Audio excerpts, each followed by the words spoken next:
Estas férias leve o Observador no bolso.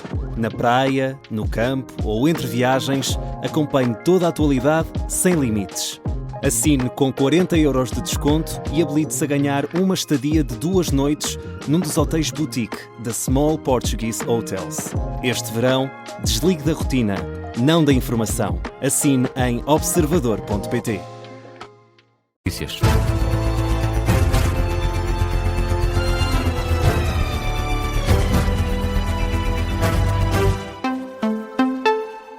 Jornal das 7 com a Carla Jorge de Carvalho. Carla, há novos dados a envolver o atual Ministro da Administração Interna. Luís Neves não entregou ao Tribunal Constitucional as declarações de património, rendimentos e interesses durante os períodos em que exerceu funções como Diretor Nacional da Polícia Judiciária. Nem em 2018, nem em 2021, quando foi reconduzido no cargo. A informação foi avançada pela TVI, CNN e pelo jornal Nascer do Sol, a quem o Tribunal Constitucional confirma a ausência de qualquer declaração com o nome do atual ministro no período entre 2018 e 2024. Na altura, a legislação obrigava os titulares de altos cargos públicos a apresentarem essas informações por motivos de transparência e de eventual fiscalização, tal como o Observador já tinha noticiado.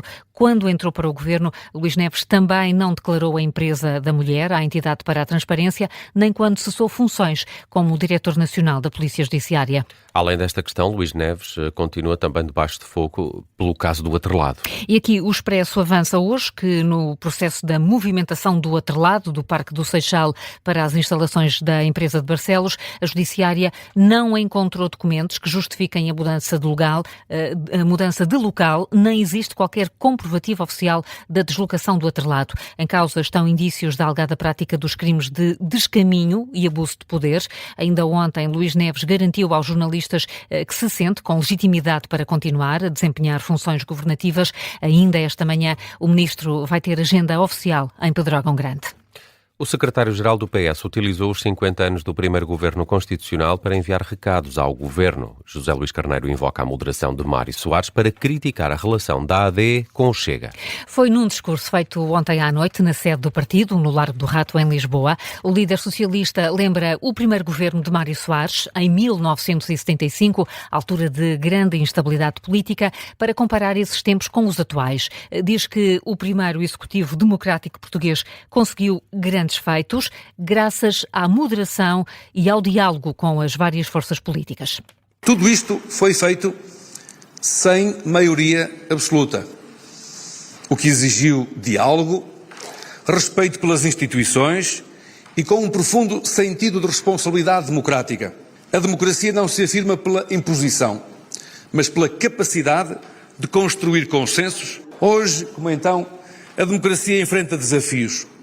A desconfiança nas instituições, a polarização e os discursos populistas, a tentação de soluções simplistas para problemas complexos.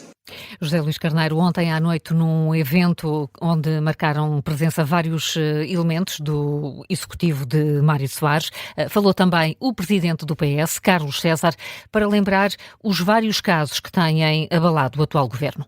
Face à avaliação que por estes dias fazemos do atual Governo da República, incluindo as complicações que têm envolvido as figuras e os mandatos do Primeiro-Ministro, do Ministro da Presidência, da Ministra da Saúde, ou da Ministra do Trabalho, do Ministro da Educação, ou do Ministro da Administração Interna e por aí adiante, sejam quais forem as contrariedades conjunturais, a verdade é que nós devemos continuar a confiar nas capacidades e nos destinos do nosso país.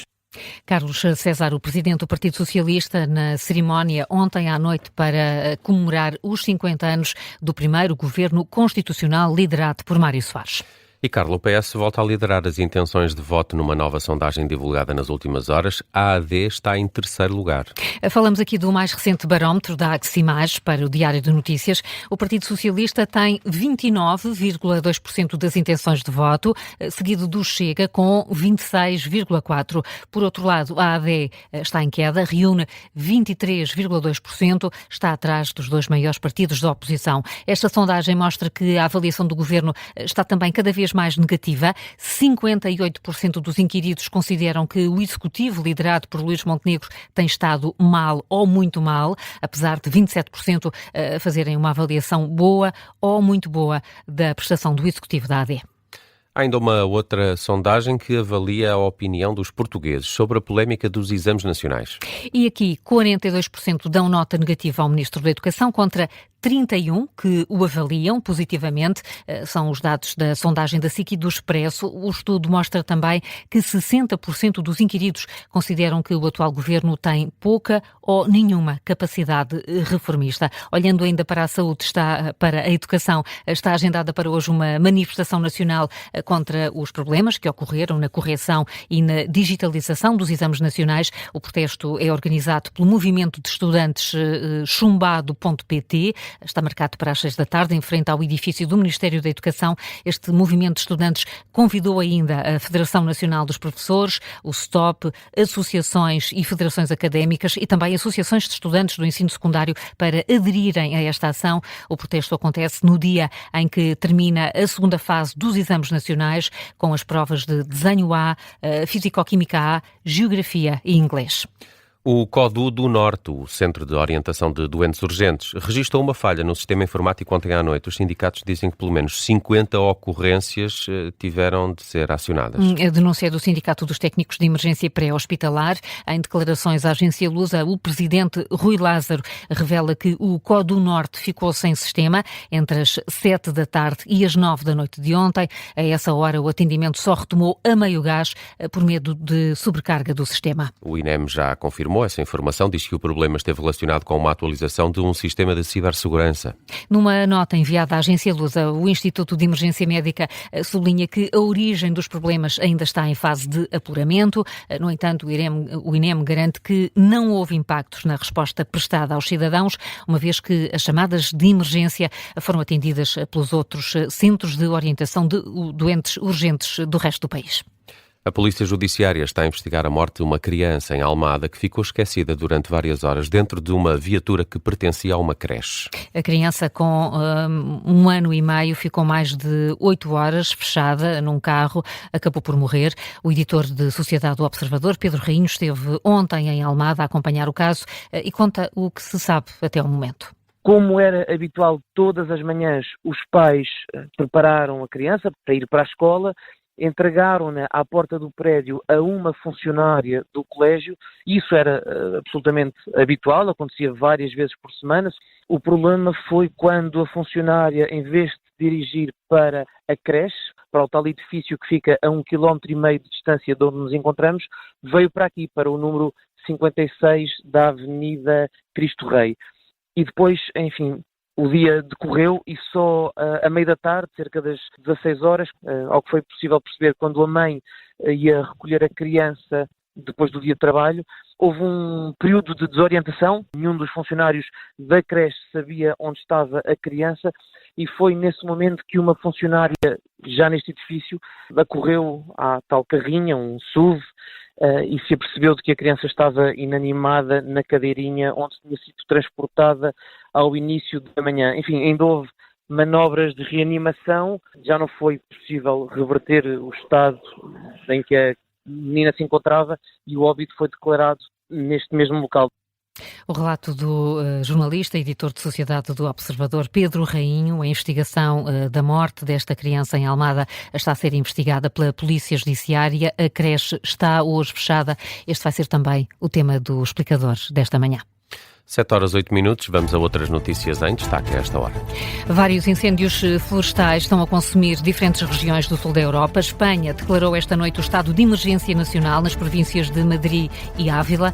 De acordo com o Ministério do Interior de Espanha, a decisão foi tomada devido às condições meteorológicas adversas e a necessidade de mobilizar vários recursos para o local. Já em França, o presidente Emmanuel Macron pediu a ativação do mecanismo europeu de proteção civil. Vai receber reforços aéreos europeus para combater os incêndios, incluindo 2 aviões portugueses. O anúncio foi feito pelo próprio presidente francês numa publicação na rede social X. O incêndio que deflagrou há 2 dias numa região turística do sudeste do país, perto de Marselha, atingiu já 3.000 hectares e obrigou à retirada de cerca de 20.000 pessoas. Entra em vigor a esta hora um novo pacote de tarifas, anunciado ontem pelos Estados Unidos e que vai abranger 80 países. Estas novas taxas de 10% e de 12,5% vão substituir a tarifa global temporária que tinha sido anunciada em fevereiro por Donald Trump. A nova medida estabelece um imposto adicional de 10% para as economias de países como o México, Canadá, Japão, Reino Unido e também os países da União Europeia. Outras economias ficam sujeitas a uma taxa de 12,5%, variam conforme o país e os produtos em questão. No futebol, o Benfica entrou com o pé esquerdo na nova temporada, perdeu ontem por 2-1 frente ao Sengalen, na Suíça, na primeira mão da segunda pré-eliminatória da Liga Europa. Os encarnados partem assim em desvantagem para a segunda mão, que se joga já na quinta-feira da próxima semana. E hoje começa um festival que deu muito que falar nas edições dos últimos anos. O do Caracol. É.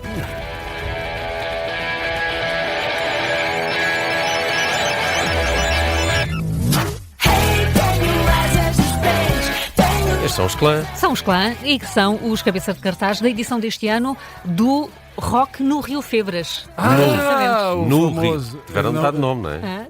Tiveram que mudar de nome, mas valeu a pena porque tiveram muita visibilidade depois disto. Aliás, E há mais bandas no há mais. cartaz, para além dos Clã, os Last International e os Damn Flying Monkeys. Os Blind Zero amanhã com os australianos Wolf Mother são o destaque deste Do cartaz deste ano. Rock no Rio Febras, que é em Briteiros, no Concelho de Guimarães. Ora, tu conheces? Conheço bem. Ora bem, houve um problema, não é? Porque o festival inicialmente chamava-se Rock in Rio, Rock in Rio Febras, foi notificado para ter que mudar de nome, mudou, ganhou muito público e muita exposição. E realiza-se este fim de semana o Rock no Rio Febras.